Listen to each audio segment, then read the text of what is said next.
മത്തൻ കൃഷിയുടെ തൈ മുളപ്പിക്കുന്ന രീതിയെക്കുറിച്ചാണ് ഞാൻ ഇവിടെ പ്രതിപാദിക്കാൻ പോകുന്നത്. പ്രധാനമായും വേനലിൻ്റെ അവസാന ഘട്ടത്തിൽ അഥവാ മഴക്കാല ആരംഭത്തിൽ നമുക്ക് എല്ലാ വിത്തും വളരെ വിജയകരമായി എങ്ങനെ മുളപ്പിച്ചെടുക്കാം എന്നതിനെ കുറിച്ചാണ് ഞാൻ പറയാൻ പോകുന്നത്. ഇതേപോലെയുള്ള ഒരു പ്രോഡ്രൈ വാങ്ങുക. ഈ പ്രോഡ്രൈൻ്റെ ഉപയോഗം വിത്ത് മുളപ്പിക്കാനാണ്. പലവിധ പച്ചക്കറി വിത്തുകൾ ഇത് വളരെ ഈസിയായി വളരെ വിജയകരമായി മുളപ്പിച്ചെടുക്കാം. ഇതിൻ്റെ വില 20 രൂപയാണ്. ഇത് വളരെ നമുക്ക് ശ്രദ്ധിച്ച് ഉപയോഗിച്ച് കഴിഞ്ഞാൽ കൂടുതൽ കാലം ഈട് നിൽക്കും. ഇതാണ് ഹൈബ്രിഡ് മത്തൻ കുരു. ഇതിൻ്റെ പ്രത്യേകത, ഇത് അമേരിക്കൻ പ്രൊഡക്റ്റാണ്.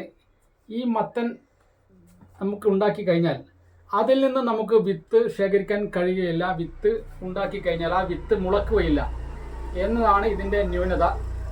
ഇത് ഹൈബ്രിഡാണ്. അതുകൊണ്ട് തന്നെ വളരെ ധാരാളം മത്തൻ കായ ഇതിന്മേൽ ഉണ്ടാകും. ഇത് തന്നെ പല വെറൈറ്റികളും ഉണ്ട്. ഇതിൻ്റെ വിളവെടുപ്പ് 70 ദിവസമാണ്. മത്തൻ നട്ട് 70 ദിവസമാവുമ്പോൾ ഇത് വിളവെടുക്കാം. ഇത് നമ്മുടെ നാട്ടിൽ പണ്ട് സാധാരണ രീതിയിൽ നാടൻ മത്തൻ ഇനങ്ങളുണ്ടായിരുന്നു. അതെല്ലാം നമുക്ക് നഷ്ടപ്പെട്ടു പോയി എന്നതാണ് ഇതിൻ്റെ വളരെ യാഥാർത്ഥ്യം. ഇതിന്മേലും പല കളറുകളുണ്ട്. ഈ കളറുകളെല്ലാം ഇതിൻ്റെ മരുന്നുകളാണ്. അതുകൊണ്ട് ഒരിക്കലും ഈ മത്തൻ കുരു, ഹൈബ്രിഡ് മത്തൻ കുരു കഴിക്കരുത്. കഴിച്ചു കഴിഞ്ഞാൽ അത് ദോഷകരമാണ്. അതുകൊണ്ട് തന്നെ ഏത് വിത്തുകളും അത് ഒരു വർഷത്തിനുള്ളിൽ നടണം. അത് കഴിഞ്ഞാൽ നട്ടാൽ മുളക്കുകയില്ല എന്നതാണ് ശ്രദ്ധിക്കേണ്ട ഒരു വസ്തുത. ഈ ഒരു ഹൈബ്രിഡ് മത്തൻ കുരുവിന് 1 കിലോവിന് 15,000 രൂപയാണ്. അഥവാ 10 ഗ്രാമിന് 150 രൂപയാണ്. അതുകൊണ്ട് തന്നെ ഓരോ കുരുകളും വിലപ്പെട്ടതാണ്. മത്തൻ നമുക്ക് 2 രീതിയിൽ മുളപ്പിക്കാം. ഒന്ന് ഡയറക്റ്റായി മണ്ണ് കിളച്ചിട്ട് ആ മണ്ണിൽ മത്തൻ വിത്ത് പാകി നമുക്ക് മുളപ്പിച്ചെടുക്കാം. രണ്ടാമതായി പ്രോഡ്രയിൽ മുളപ്പിച്ചെടുക്കാം. ഞാനിവിടെ പറയുന്നത് ഈ പ്രോഡ്രയിൽ മുളപ്പിച്ചെടുക്കുന്ന രീതിയാണ്. ആദ്യമായി തന്നെ ഇതുപോലെയുള്ള മണ്ണിര കമ്പോസ്റ്റ് എടുക്കുക. ഇത് നമ്മുടെ ആഫ്രിക്കൻ മണ്ണിര ജൈവ വളങ്ങൾ, ജൈവ അവശിഷ്ടങ്ങളിൽ നിന്നും ഉണങ്ങിയ പുല്ലും മറ്റുള്ള ഉണങ്ങിയ പദാർത്ഥങ്ങളിൽ നിന്നും വേർതിരിച്ചെടുത്ത് അത് ആഫ്രിക്കൻ മണ്ണിര ഭക്ഷിച്ച് അതിൻ്റെ അവശിഷ്ടങ്ങളിൽ നിന്നും രൂപപ്പെടുന്ന ഒന്നാണ് നമുക്ക് മണ്ണിര കമ്പോസ്റ്റ് എന്ന് പറയുന്നത്. 2 തരം അവശിഷ്ടങ്ങളെ കൊണ്ടാണ് നമുക്ക് മുളപ്പിച്ചെടുക്കാം. ഒന്ന് മണ്ണിര കമ്പോസ്റ്റ്, ഒന്ന് ചകിരിച്ചോറ്. ഇത് മണ്ണിര കമ്പോസ്റ്റാണ്. അതുകൊണ്ട് തന്നെ ഇതിൽ ധാരാളം വളങ്ങൾ അടങ്ങിയിട്ടുണ്ട്. ഇത് 1 കിലോ മണ്ണിര കമ്പോസ്റ്റിന് 40 രൂപയാണ്. ഈ മണ്ണിര കമ്പോസ്റ്റ് എടുത്തിട്ട് സ്യൂഡോമോണസ് എന്ന ഒരു പൗഡറാണ് ഈ കാണുന്നത്. ഈ സ്യൂഡോമോണസിൻ്റെ പ്രത്യേകത വിത്തിലുള്ള പല ബാക്ടീരിയകളെയും നശിപ്പിക്കും എന്നതാണ്. വിത്തിന് ദോഷകരമായ അഥവാ വിത്ത് മുളക്കാതെ വിത്തിനെ കേടുവരുത്തുന്ന ബാക്ടീരിയകളെല്ലാം ഈ സ്യൂഡോമോണസ് നശിപ്പിക്കുന്നതാണ്. അതുകൊണ്ട് തന്നെ എല്ലാ കാർഷിക വിളകൾക്കും ഇത് വളരെ പ്രധാനപ്പെട്ടതാണ്. ഇത് 1 ലിറ്റർ വെള്ളത്തിൽ 20 ഗ്രാം അഥവാ ഒരു തീപ്പെട്ടി കൂടിൽ അടങ്ങിയ അത്രയും മരുന്ന് മതി. 1 ലിറ്റർ വെള്ളത്തിൽ 20 ഗ്രാം സ്യൂഡോമോണസിൻ്റെ പൊടിയെടുത്ത് അഥവാ ഒരു തീപ്പെട്ടി കൂടിന് അത്രയും നിറഞ്ഞ പൊടിയെടുത്ത് അതിൽ മിക്സ് ചെയ്യുക. എന്നിട്ട് കലക്കുക. കലക്കത്തിന് ശേഷം ഈ മണ്ണിര കമ്പോസ്റ്റ് നമുക്ക് പുട്ടുപൊടി രൂപത്തിൽ നമുക്ക് കുഴച്ചെടുക്കുക. സ്യൂഡോമോണസ് കലക്കിയ ലായനി ഉപയോഗിച്ച് ഈ മണ്ണിര കമ്പോസ്റ്റിൽ ഒഴിക്കുക. എന്നിട്ട് നല്ലവണ്ണം മിക്സ് ചെയ്യുക. അങ്ങനെ പുട്ടുപൊടി രൂപത്തിലായതിനു ശേഷം ഈ പ്രോഡ്രയിലേക്ക് ഇതേപോലെ നിറക്കുക. ഇതേപോലെ നിറച്ചതിന് ശേഷം നമുക്ക് മത്തൻ്റെ വിത്ത് ഈ കൂർത്ത ഭാഗം മുകളിലേക്ക് വരത്തക്ക രീതിയിൽ ഇതുപോലെ ഇതിൻ്റെ സെൻറ്ററിൽ കുഴിച്ചിടുക. സെൻട്രൽ ഇതാണ് ഇതിൻ്റെ രീതി.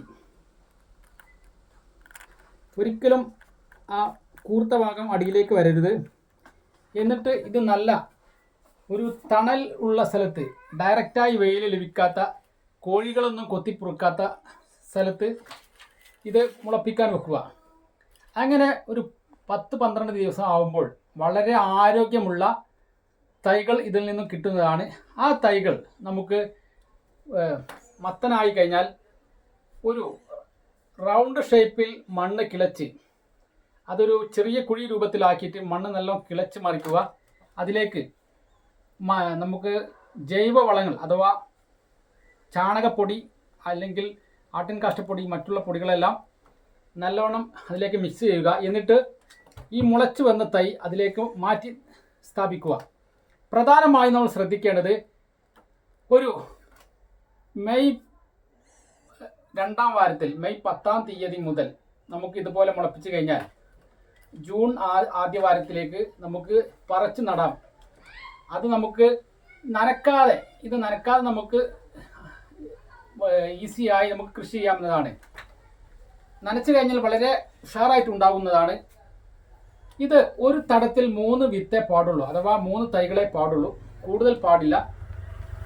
അതുകൊണ്ട് തന്നെ ഈ മത്തൻ്റെ പ്രത്യേകത വളരെ ഈസിയായ ഒരു കൃഷിയാണ്. കാര്യമായി നമുക്ക് അതിൻ്റെ ചുവട്ടിൽ ഒന്നും ഇടണ്ട. അത് വളരെ വിശാലമായിട്ട് പടർന്ന് പന്തലിച്ചുണ്ടാകും. നിലത്താണ് അത് ഉണ്ടാവുക. നിലത്ത് നല്ലവണ്ണം വളരെ വിശാലമായിട്ടാണ് ഉണ്ടാവുക. അതിൻ്റെ ഓരോ അഗ്രഭാഗത്തും വേരുകൾ വന്നിട്ട് വളരെ സമ്പുഷ്ടമായി ശക്തിയോടുകൂടി നമുക്ക് മത്തൻ കൃഷി ഉണ്ടാകും. അതുകൊണ്ട് തന്നെ മത്തൻ കൃഷി നല്ലൊരു കൃഷിയാണ്.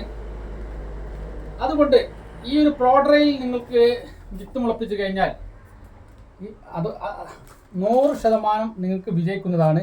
പ്രത്യേകിച്ച് ഈ സ്യൂഡോമോണസ് ഇതിൽ ഉപയോഗിച്ച് ഇത് മുളപ്പിക്കുകയാണെങ്കിൽ 1 ലിറ്റർ വെള്ളത്തിലേക്ക് 20 ഗ്രാം സ്യൂഡോമോണസ് എടുത്തിട്ട് അത് മിക്സ് ചെയ്ത് ഇതിലേക്ക് ലയിപ്പിച്ച് ഇത് ഉപയോഗിച്ച് നിങ്ങൾ ചെയ്യുകയാണെങ്കിൽ 100 വിത്തും നിങ്ങൾക്ക് മുളക്കുന്നതാണ്. കാരണം പല കേടുകളും അഥവാ ബാക്ടീരിയകളും ഈ സ്യൂഡോമോണസ് നശിപ്പിക്കുന്നതാണ് എന്നതാണ് ഇതിൻ്റെ യാഥാർത്ഥ്യം. അതുകൊണ്ട് ഈ വർഷത്തിൽ നമുക്ക് ഒരു 50 തൈ മത്തനെങ്കിലും കുഴിച്ചിട്ടിട്ട് നിങ്ങൾക്ക് ആവശ്യമായ നിങ്ങളുടെ വീട്ടിലേക്ക് ആവശ്യമായ മത്തൻ സ്വയം ഉൽപ്പാദിപ്പിക്കാമെന്നാണ് എനിക്ക് ഈ അവസരത്തിൽ പറയാനുള്ളത്. മത്തൻ ഒരു വർഷത്തോളം വീട്ടിൽ കേട് കൂടാതെ സൂക്ഷിക്കാമെന്നതാണ്. കാരണം നല്ല മൂത്ത മത്തൻ ഉപയോഗിച്ച് നിങ്ങൾ വീട്ടിൽ വെച്ച് കഴിഞ്ഞാൽ ഒരുപാട് കാലം കേടുകൂടാതെ സൂക്ഷിക്കാം.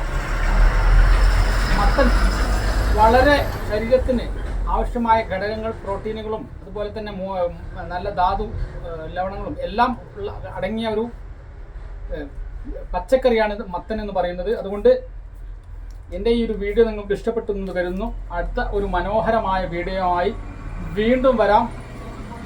Okay, thank you.